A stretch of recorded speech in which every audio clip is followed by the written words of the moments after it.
Welcome to the Theater of the Molecule. I'm Dr. Kem, your guide for today's explainer, and man, I am absolutely thrilled to have you here. Today, we're taking a truly cinematic journey right into the heart of chemical reactions. We aren't just going to review standard redox chemistry. No, we're going to see how to observe it as a spectacular double feature. So get ready, because we're pulling back the curtain on a technique that literally gives us a front row seat to the microscopic world. Think about your favorite action movie for a second. When the hero makes this sudden, lightning-fast move, the director needs high-speed cameras from multiple angles to really capture that magic without just turning it into a blurry mess, right? Well, in the chemical world, redox kinetics is basically the ultimate microscopic action sequence. You've got electrons transferring in fractions of a second, generating transient intermediates, creating all these complex current profiles. But how do we actually capture this invisible choreography as it happens? Standard monitoring? Yeah, it just isn't fast or detailed enough. To witness this level of kinetic action, we absolutely need a highly specialized team up. Okay, let's dive into this. To capture this microscopic action in the past, we traditionally used two separate, brilliant investigators. First up, electrochemistry. This tracks the electrical energy and chemical changes, specifically looking at the precise thermodynamics and kinetics of oxidation-reduction reactions. It's essentially mapping the current generated when electrons flow. Then, on the other side, we have spectroscopy. This acts kind of like our lighting department. It shines a literal light to track how electromagnetic radiation interacts with matter, through absorption, emission, or dispersion. But for decades, these two disciplines operated totally independently, which meant they each gave us only one side of the molecular story.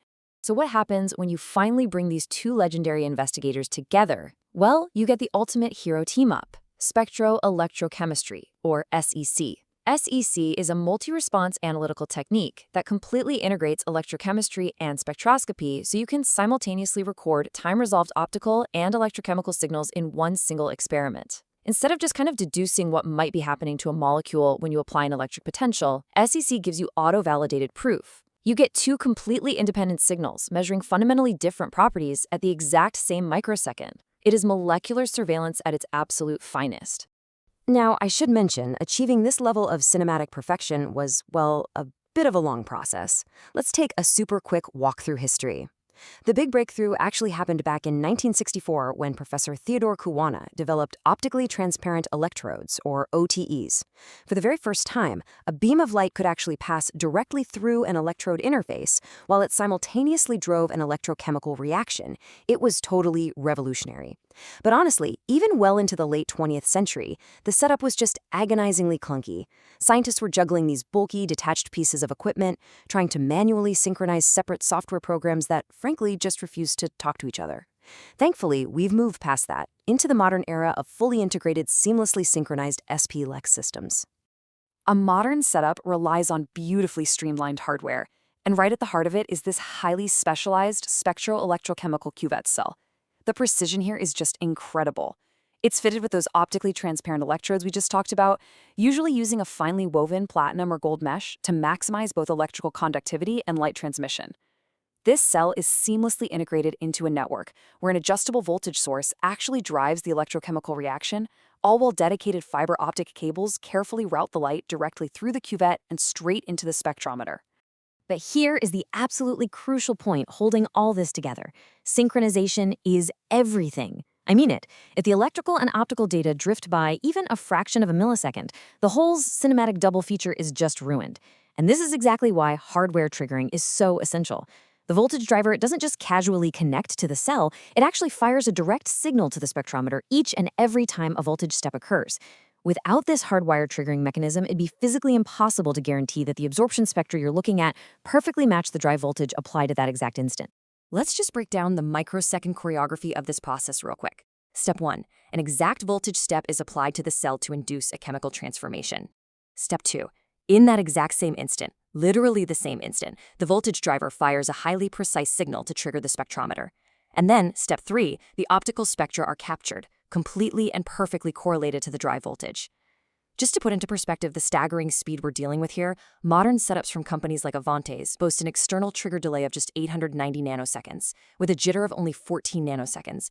We are quite literally capturing chemical history at the speed of light. Much like a movie director chooses different lenses to capture a specific mood or, a specific detail in a scene, We chemists choose different spectral ranges to interrogate different properties of a molecule. Take a look at UV-vis spectroelectrochemistry, for example. When we split light using ultraviolet and visible wavelengths, we're looking specifically at the electronic transitions of the molecules involved. As the electrochemical reaction progresses, watching the evolution of these UV-vis spectra gives us this incredibly rich, real-time molecular information about exactly how the electron clouds are shifting and transitioning. But hey, UV-vis is just one flavor in our analytical toolkit. If we shift our lens into the near-infrared range, so that's between 800 and 2500 nanometers, we aren't just looking at electronic transitions anymore. Nope, we start seeing the vibrational energy of the molecules. This lets us identify overtones of structures containing carbon-hydrogen, nitrogen-hydrogen, and oxygen-hydrogen bonds.